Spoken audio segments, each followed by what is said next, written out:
This happened just last month. I was working late at the precinct, sorting through piles of paperwork after a tough case about a missing person. I took pride in being meticulous. Running a solid investigation took dedication. I had worked this job long enough to become familiar with the sounds of the precinct. The old wooden desks creaked under the weight of years of paperwork, and the fluorescent lights buzzed a constant, dull hum. I was tired, maybe a little jumpy, but I had never stopped thinking about that night. I sat alone in the dim light, surrounded by walls plastered with aging police memorabilia. I worked on a file, hoping to finish my shift and go home. But then, somewhere deep in the back of the precinct, I heard muffled voices. At first, I thought my mind was playing tricks on me. It was a late shift after all, and I might have been too tired. But those voices kept coming, pulling me toward them. I stood up and glanced toward the evidence room, usually sealed tight. My heart raced. I was torn between curiosity and the rules I had sworn to follow. I thought about the protocol. Enter only if necessary, never alone. But the curiosity only grew. Maybe it was just my imagination, or maybe not. I took a deep breath and walked toward the evidence room. When I reached the door, I hesitated. I thought I could hear a name being whispered. As I reached for the handle, I felt a strange chill run down my spine. I opened the door slowly, and the voices immediately stopped. The air was heavy. It smelled faintly of mildew and old paper. I couldn't see anyone, so I stepped inside, shutting the door behind me. The shelves were lined with boxes. I could see case files stacked neatly, but nothing seemed out of place. I wondered where the voices had been coming from. I started to feel a little foolish standing there. Maybe I was just tired. I stepped back, but as I did, I felt that pull again. It was almost like a whisper at the edge of my mind, urging me to keep looking. I rummaged through the boxes, looking for anything that could explain the voices. That S when I found it. A file that didn't belong there. It had the name of the missing person I had been investigating. I skimmed the file and saw discrepancies linked to a recent drug bust. Suddenly, I was on edge. I felt something watching me, but I was alone. Then, the voices came back, louder this time. I felt my heart pounding, and my stomach turned. I needed to get out of there. I turned to leave, and just as I placed my hand on the doorknob, I heard a voice clear as day, asking if I knew what I had done. I froze. Was I in danger? I don't know. The hairs on my neck stood up. Then, in the silence that followed, I moved to open the door. But it didn't budge. I was trapped. I pushed harder, panic rising. I was alone, but I felt like I was being watched. My mind raced. I didn't know how long I'd be stuck there, but fear gripped me. I could feel something old and dark closing in. What had I done? The only sound was my heart pounding against the walls of that tiny room. I pulled at the doorknob again, a futile effort. The door remained stubbornly shut. I could feel the cold metal biting into my palm. Panic surged. I knew I had to stay calm, but everything around me felt oppressive. I was alone, yet I could almost sense something looming close by. Then I heard it again. A whisper, barely audible, but distinct enough to send chills down my spine. You shouldn't have opened that, it said. The voice resonated in my mind, suffocating any rational thought. I turned around, surveying the dark corners of the room for an unseen presence. There was nothing but shadows and the musty smell of forgotten evidence. I stepped back, desperate to create a little space. My foot hit something solid, a box that had fallen over, spilling its contents onto the floor. I crouched down to collect the papers, searching for anything, maybe a clue, anything that might provide an explanation. My hands trembled, and I felt an overwhelming blend of fear and determination. That S when I saw it. A photograph among the disorganized papers. It was slightly crumpled, but I recognized the faces. The missing person alongside a figure I didn't recognize. He had a faint scar running down his cheek, and his expression was intense. I scanned the back of the photo, but it was blank. Was this guy connected to the case? My heart raced faster as the realization sank in. As I stood up, the door rattled. Suddenly, it swung open, the creaking echoing through the small room. I stumbled back, Shocked, the light from the hallway sliced through the darkness, illuminating the edges of the evidence room. I blinked, trying to steady myself. This was my chance. I rushed forward. But before I could step out, I froze again. I felt a weight pressing against my back. An icy shiver washed over me, and I turned slowly. No one was there, yet I could feel the air change. Shadows flickered as if they had a life of their own.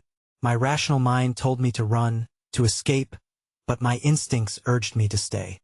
"What do you want from me?" I murmured into the emptiness, my voice trembling. I was met with silence, thick and heavy.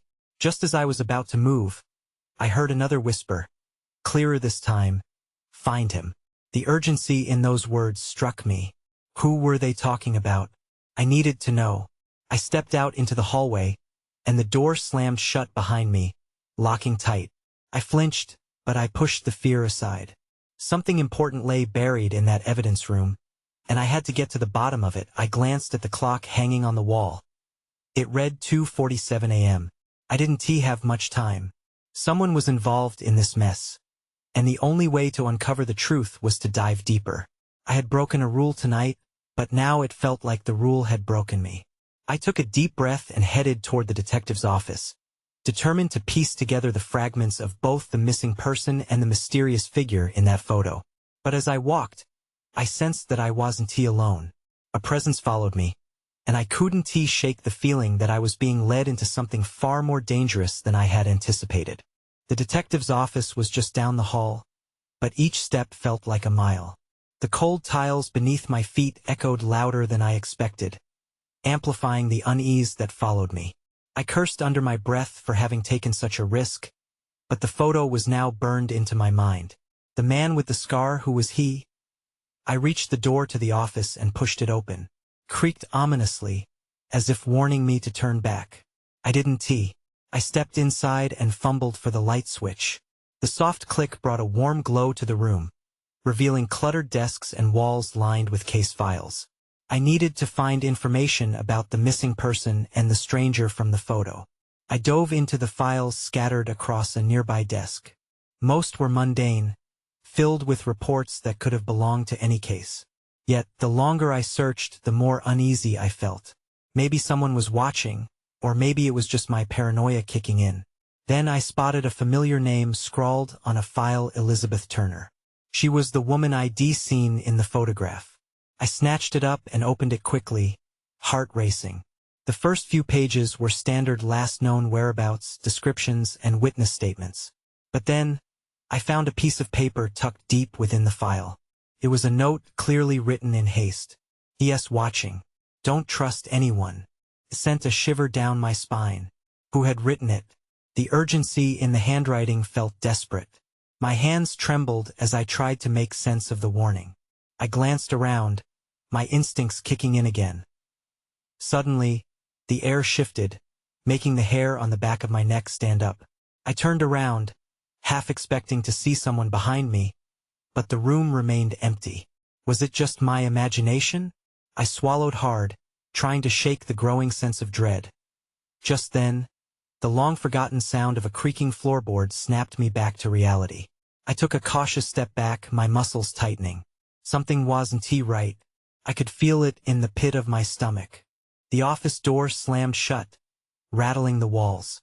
My heart raced and I darted for the handle, but it wouldn't budge. I tugged frantically, but it was locked tight. Panic gripped me as I turned, looking for another way out. When I saw him in the corner of my eye, the man from the photo with the scar, that he stood shadowed in the dim light, his expression unreadable. "You shouldn't have come here," he said, his voice low and menacing. I couldn't breathe, fear paralyzing my thoughts. What did he mean? Why was he here? When I noticed the flash of something metallic in his hand, a knife. "Find her," he said again, but this time it sounded like a warning. I stepped back, heart hammering against my ribs. He advanced and I felt the adrenaline kick in. I didn't know who he was or what he wanted, but I knew I had to escape before it was too late. The urgency of his words echoed in my mind as I prepared to fight back or flee. But as I backed away, I stumbled against the desk, sending a pile of papers flying. In that moment, Everything went dark literally. The lights flickered and died, plunging the room into shadow. Run, I thought. But where? I felt like I was standing in the eye of a storm. One moment, the tension was palpable, and the next, everything was cloaked in darkness. A sick sense of dread settled into my stomach as I pushed my eyes to adjust. I could barely hear anything over the pounding of my heart. The darkness was thick, and all I could rely on was my instincts. I turned, trying to find the door, but I was disoriented. Desks and chairs lurked like shadows, ready to trip me up. I needed to move, but the scarred man could be right behind me. Elizabeth, I whispered. The name slipped out like a prayer. Maybe if I echoed it, I'd find a way forward. If I knew more about what happened to her, I could get out of this. Then I felt the cold steel of something brush against my arm. Panic surged through me, and I recoiled, scrambling back. "Who's there?" A choked whisper escaped my lips. "Just me," came a voice familiar yet distant. It was soothing, but I couldn't place it in the chaos of my mind. I lunged toward the voice, my hands outstretched. "Help me!" The panic was raw now. I could hear the heavy breathing in the darkness, my own ragged gasps mingling with it. "Stay calm," the voice urged, and I could barely register the urgency. "They're coming. We have to move." Before I could respond, a brilliant beam of light flickered to life. I squinted, shielding my eyes from the harsh glow. When my vision cleared, I was met by a woman's face, hollow eyes filled with urgency. "They're looking for you. They know you're here." "Elizabeth, is that you?" I sputtered, hope bursting in my chest, but her expression contorted with something like fear. "It's worse than you think." She stepped closer, the beam illuminating her frazzled hair. I could see it now, the resemblance to the photo, but there was something different about her. "What are you talking about?" I asked, desperately trying to gather every fragment of the moment. "Just listen," she interrupted, glancing around like a hunted animal. "They're not just watching me. They're watching you too. You're in danger." "Who is?" I demanded, adrenaline fueling my thoughts. I couldn't process everything. The knife, the warning. That guy? The one with the scar? No, worse. She leaned in, her voice a frantic whisper. "It's the whole department." I thought I could trust them, but my mind raced as I pieced together her words. "You think they're involved with your disappearance? That's why I came back." I had information, but her gaze darted toward the now open door, and I realized we didn't have much time. "We have to go. Now." As if punctuating her urgency, I heard footsteps in the corridor, heavy and relentless. My pulse quickened. This was the moment. I had to decide. I nodded. "Okay, let us go." Together, we darted toward the door, but I couldn't shake the question that burned in my mind. What had I stumbled into, and would we make it out alive? We burst through the door, the light from the hallway washing over us. I hardly registered the sterile white walls before I felt Elizabeth tugging on my arm, pulling me forward. Just beyond the threshold, I saw a flicker of movement. My heart dropped. "Keep moving," she urged, urging me down the corridor. I obeyed, adrenaline pushing my legs forward. I barely had time to register the stark fluorescent lights above us or the empty cubicles lining the walls. "Where do we go?" I gasped, trying to catch my breath as we rushed past the rows of unoccupied desks. "We need to get to the stairwell," she said, her voice tense. "They wouldn't expect us to take the stairs. Come on." As we neared the corner, I heard a voice calling out from behind us, authoritative and steady. "Elizabeth, come back." I froze briefly, the edge of panic clawed at my throat. Who was calling her name? The scarred man? "Go," she hissed, shoving me forward again. I darted around the corner, my stride breaking into a sprint. The sound of footsteps grew louder, echoing against the walls. I spotted the stairwell door at the end of the hall. The exit felt so close, yet the dread inside me said it could also be a trap. I glanced back and saw shadows, moving figures in dark uniforms. I pushed through the door just as the voices grew louder, the realization sinking in that we were not just running away, but running toward something unknown. The stairwell was dim, lit by a single flickering bulb. Felt like stepping into a tunnel. My breath came in ragged gasps as we descended the steps. Elizabeth matched my pace, her breathing heavy but focused. "What did you find out?" I asked, urgency in my voice. "About the department?" "I can't explain here," she said, glancing back to the door we'd just come through. "But it's all connected. The scarred man and the others. They're hiding something. Something big." My mind raced. The urgency of escaping mixed with an overwhelming need to know what was happening. "Is it about the reports? The ones the officers found?" "Exactly," she whispered. "They're not just misplacing evidence. It's worse. There are people involved." That her voice trailed off as another sound reached our ears. A series of heavy thuds coming up the stairwell. "We need to hurry," I urged, pushing her to move faster. As we reached the final flight toward the basement, I wondered what awaited us down there. The pounding grew louder, an ominous countdown that filled the hollow space. The door at the bottom loomed ahead, and just as I reached for it, I hesitated. "Elizabeth, wait!" I glanced back up the stairs, my gut telling me there was a chance someone might be close behind us. I couldn't shake the feeling that we were running straight into their trap. And then, I saw it, an object glinting under the dim light, just barely visible. My breath caught. "What's that?" Before I could step closer, the door burst open. A figure stepped through, blocking our only escape route. I stumbled back, my heart racing. The figure that blocked the door was tall, clad in dark fabric that hugged his body. His face was obscured by a mask, leaving only his eyes visible, cold and watchful. I could sense the tension in the air. Every instinct screamed that this was no ordinary obstruction. "Step back," he commanded, his voice low and gravelly. He shifted slightly, revealing a weapon tucked at his side. Panic surged through me, churning my stomach. I could feel Elizabeth's breath hitch beside me. "Elizabeth," I murmured, trying to keep my voice steady. "What do we do?" "Trust me," she said, clutching my arm. "He's not going to let us pass easily." The man took a step forward, the flickering light casting eerie shadows that danced around him. I felt the walls closing in, my back pressed against the railing of the stairwell. "Do you know what you're doing?" he asked, a hint of mockery in his tone. "Running from the truth?" "What truth?" I shot back, my voice trembling but defiant. "The truth about the department. About the reports," he said, emphasizing each word. "You're in over your heads. This isn't a game." Elizabeth's grip tightened on me, and I could see the conflict in her eyes. "Yes, right," she whispered, just loud enough for me to hear. "We can't keep running. We need answers." I glanced at the man, looking for any sign of weakness. "What do you want?" I asked, my throat dry. "If you know something, why not tell us?" He tilted his head, considering me. "You want answers?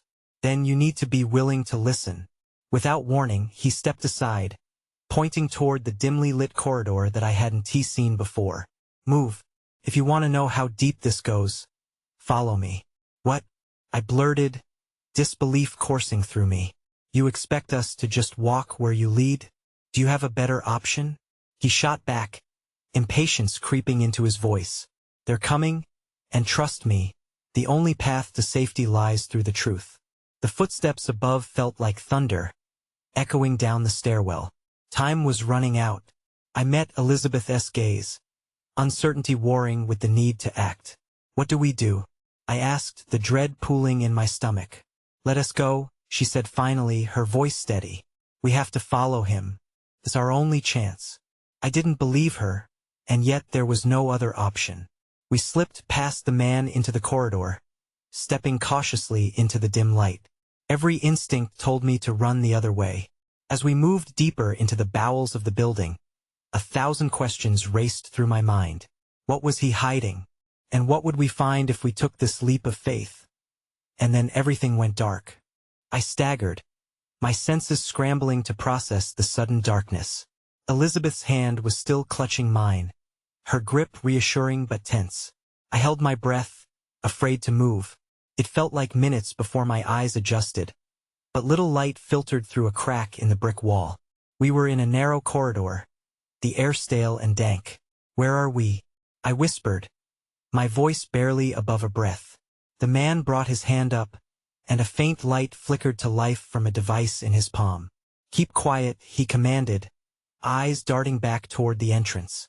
"We can't be seen." Suddenly, the urgency in his voice cut through my fear. He turned and began to jog deeper into the darkness. I shot a look at Elizabeth, but she nodded, her face set with determination. I followed. The corridor twisted and turned, each corner revealing more shadowed doorways and peeling paint. The low hum of machinery buzzed in the distance, accompanied by muffled voices echoing from somewhere ahead. It felt wrong, like we were intruding on something far bigger than us. "You'll understand soon enough," the man said, glancing back. His features remained obscured, but I caught a glimmer of something in his eyes. "Fear? Just keep moving. Why should we trust you?" I blurted out, my frustration boiling over. "You haven't given us a reason." "Because I'm trying to protect you both," he hissed, his voice low. "A lot is at stake here." We rounded a corner, the light in his hand barely illuminating the way. The hairs on my neck stood tall. There was something more than just fear lurking here. It felt like dread. Suddenly, he halted, raising a finger to his lips. I strained to listen. Voices rose from behind one of the doors we passed. I pressed against the wall, straining to catch the words, but they were too muffled to make sense of. Panic gripped my chest again. Were they searching for us? "Come on," he said after a moment, pushing open a door at the end of the corridor. Once inside, he tucked the device away and turned sharply to face us. "This is where we find out what you're really up against." The room was small, cluttered with papers and screens flashing inconspicuously in the shadows. It smelled of dust and something metallic. I felt Elizabeth move beside me, curiosity mixing with unease. "What is all this?" she asked, eyes scanning the chaotic space. "This is a hub," he replied, gesturing to a table strewn with files. "Everything you've been looking for is right here." "Everything?" I echoed, skeptical. He reached for a file, pulling it toward us. "Reports, surveillance, you name it." Then he hesitated, the tension returning. "But it's not just about the records. It's about who's behind all of this." I felt my heart drop as he opened the file, revealing photos, people I recognized, their names ringing alarm bells in my mind. "What are you saying?" But before he could answer, the door slammed shut behind us. A voice called out from the corridor, a warning. "They're here." My heart raced again. We were trapped. Then everything blared to life. Alarms rang, lights like a scene from a nightmare flooded the room, and I realized the truth was far more dangerous than I'd ever imagined. I spun around, looking for a way out. The walls felt like they were closing in. The man's expression shifted from urgency to panic. "Stay close," he shouted, moving towards a corner where a hatch was partially concealed by shadows. "Where does that go?" I shouted back, my voice nearly drowned by the wailing alarms. "An escape route," he said, yanking on the hatch. The metal creaked, but it wouldn't budge. He pulled harder, his face tightening with effort. "Help him," Elizabeth cried, the anxiety in her voice snapping me back to reality. I rushed forward and together we pushed against the hatch. It groaned in protest but finally swung open, revealing a dark tunnel beyond. "Get in now," he ordered, glancing towards the door as the voices outside grew closer. We scrambled through the opening, crawling into the narrow space. The walls were cold, damp, and I could barely see a thing. The alarms were still blaring, echoing in my ears, but I could hear footsteps approaching, heavy boots. Once inside, the man pulled the hatch shut behind us. The darkness was suffocating. I held my breath, listening for any sound that might betray our presence. "Keep moving," he whispered, voice low and urgent. I felt Elizabeth's hand reach for mine, and I squeezed it, trying to muster some courage. We crawled through the tight space, the ground rough against my palms. I couldn't shake the feeling that we were being hunted, that something was watching us. "Do you think they saw us?" I asked, my voice shaky. "It doesn't matter," he said. We need to get through this tunnel. There's danger everywhere. But what danger? I wanted to ask. I wanted to understand. There was too much at stake and everything felt wrong. Just as I was about to speak again, a loud bang echoed from the hatch we had just exited. My heart stopped. They're here. The man hissed, hastening his crawl. We pressed on, my mind racing with thoughts. Who were those people? What did they want? Just as we rounded a bend in the tunnel, I glanced back, an instinct I regretted immediately. The hatch flew open. Light flooded in, blinding me momentarily. Shadows moved frantically, searching. Faster, the man urged, and the three of us scrambled ahead. Wait, I called out, but the worm of fear wrapped tighter around my gut. We would have to survive this. I wanted to know the truth. Then everything shifted. Up ahead, a glimmer of light broke through the darkness. Hope surged in my chest. Maybe we were close to freedom. But then I heard something else, a mechanical whirring, resonating from where the light was. I exchanged a glance with Elizabeth. A question mirrored in her eyes. Had we just walked into another trap? That's when I saw it. A figure emerged from the light, and it wasn't human. Everything inside me screamed to run. But as I looked back at Elizabeth and the man, I realized we were already too late.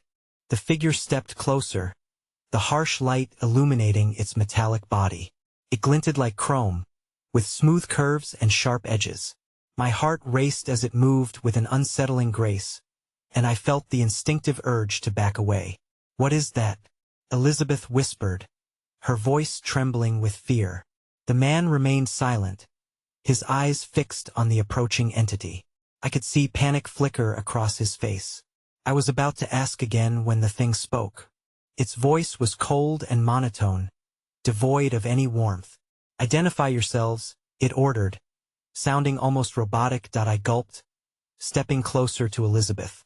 We're just trying to escape, I managed to say, my voice shaky. Escape from what? It asked, processing the information with an unsettling delay. From those people back there. I shouted, frustration boiling over. They're after us. The figure paused, glittering eyes narrowing as it assessed our situation. While the seconds stretched into hours, I could feel sweat trickling down my back. Escape route compromised. Follow me, it commanded, turning sharply. Are you kidding? We can't trust it. Elizabeth protested, tugging at my sleeve as if that would pull me back from moving forward. Before I could respond, the man gripped my arm, his expression serious. If we don't act now, we'll get caught. We need to take that chance. Something in his eyes pushed me forward, even as dread churned in my stomach. I glanced at Elizabeth, who hesitated but finally nodded. We followed the metallic being deeper into the tunnel, the mechanical whirring echoing with each step. The air was thick and damp as we crawled through the narrow space, each moment tinged with a sense of urgency. What does it mean, escape route compromised? I finally asked, my voice a whisper, dripping with incredulity. It means they know we're here, the man replied grimly. We're in the middle of something bigger than we thought. My mind raced. Bigger than what? What were we dragged into? I struggled to keep up, fear crushing at me like a vice. Ahead, the tunnel widened into a dimly lit room. It was filled with strange machinery and screens that flickered erratically. I recoiled at the sight. Get down, the figure commanded, its metallic gaze locked on the entrance. I dropped to my knees, Elizabeth beside me. The man gripped my shoulder, his breath quickening. What now? He asked through clenched teeth. The whirring intensified, and loud, booming footsteps echoed outside. My body froze in place. I glanced up at the screens. They displayed images of what looked like our underground escape, overlaid with data I couldn't decipher. Are we being tracked? I whispered, fear creeping up my spine. Not just tracked, the figure responded, its voice more urgent. They are coming. Suddenly, the monitors switched to static, and a deep voice resonated through the room. You cannot escape. You are under surveillance. A cold wave of terror washed over me. I had thought the escape route would lead to safety, but now it felt like we were stepping into a trap. Then, everything went dark. I blinked, disoriented as the darkness swallowed all light. Panic surged within me, forcing my lungs into desperate gasps. I could feel Elizabeth's hand slip through mine, but I couldn't shake the sensation that we were being cornered, confined by something far more sinister than the walls around us. A moment later, a low hum filled the silence, and the lights flickered back on. We were still inside the dim room, but now the shadows cast by the machines danced manically, creating an unsettling atmosphere. I could see the man with the scar barely illuminated leaning against the wall, his face a mask of conflict. What happened? I stammered, trying to collect myself. Is it over? The metallic figure stood sentinel, its gaze pivoting towards the door as if anticipating a breach. Not yet, it said, voice remaining dispassionate. They will come to reclaim. Elizabeth tightened her grip on my arm, her expression a mix of fear and determination. We can't stay here. We need to know what they're hiding. If we wait, we'll be captured again. Captured? I echoed in disbelief, the weight of her words pressing down on me. What do you mean? The man with the scar stepped forward, the dim light accentuating the sharpness of his features. This goes deeper than anything you've encountered. They've been tracking more than just Elizabeth. You're both caught in their web, and trust me, the truth won't set you free. What truth? I demanded, my frustration bubbling over. The dread I carried felt like a lead weight. The department, he snarled with contempt. All those who promise protection, they thrive on the disappearances, don't you see? It's corrupt, and they won't let you leave without knowing what you've discovered.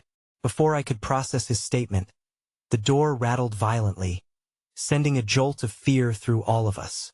The whirring noise intensified, reverberating through the room. I looked at Elizabeth, whose wide eyes mirrored my own terror. We have to go. Now, the figure insisted, motioning toward a darkened hallway that bypassed the hissing machines. Without waiting for further hesitation, we darted into the corridor. My heart raced as we hurried deeper into the bowels of the underground facility. The sound of footsteps followed us, melding with the ghostly echoes of our own. As we rounded a bend, I spotted an elevator to my right, flickering with light. In there, I shouted, darting toward it as if it held our salvation. Just before we could reach the doors, a flash of movement caught my eye. 3 shadowy figures emerged behind us in the dim light. The urgency in my veins burst into sheer panic. Go!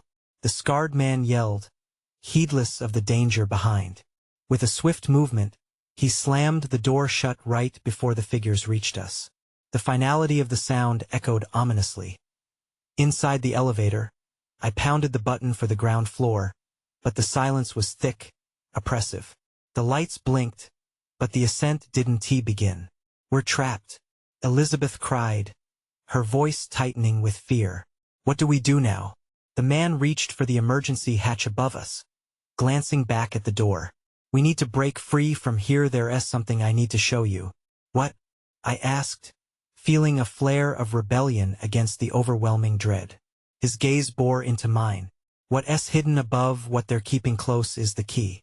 We can't trust them to let us go if they find out what we know. The movements outside the door intensified, and I gritted my teeth. The tension in the air felt surreal, the danger imminent. Now, he barked, hoisting himself up and pushing open the hatch. Get in the access panels. Elizabeth scrambled to follow, but as I began to climb, I felt a tug something at my ankle. Panic erupted as I stumbled back, staring in horror at the figures forcing their way inside. Go! The man shouted again. We can't let them take you. No! I cried back, hesitating an agonizing moment. The ache in my chest surged, taking hold of my reason as icy fingers wrapped around my throat. I felt trapped, torn between the need to escape and the urge to save them. With a determined shove, I leapt into the hatch, darkness swarming around me once more. I couldn't hear Elizabeth or the man, only my own rapid breath echoing. And then, silence that I crouched in the pitch blackness, stifling the rising panic in my chest as I tried to make sense of my surroundings. In front of me, I saw a faint outline of a path glimmering in the dark, my way out. I moved forward, uncertainty nagging at me. I could still hear the chaos behind me. But did they notice? Would they follow? As I pressed deeper, I realized this was far from over. The echoes of their voices clung to me, urging me to search for the truth. I needed to uncover what had happened back in that room, why I felt a connection to Elizabeth, and most haunting of all, the scarred man and his chilling warnings. Did he even manage to escape? I could still feel their presence lingering like shadows, questions swimming in my mind. As I maneuvered through the labyrinthine passage, the tension shifted again, wrapping around me tighter than ever before. And though I had escaped the immediate threat, I couldn't shake the feeling of being watched. Every breath I took felt heavy with the weight of unspoken truths, whispers of a darkness waiting just beyond my sight, like a spectral reminder of the danger still lurking in the shadows.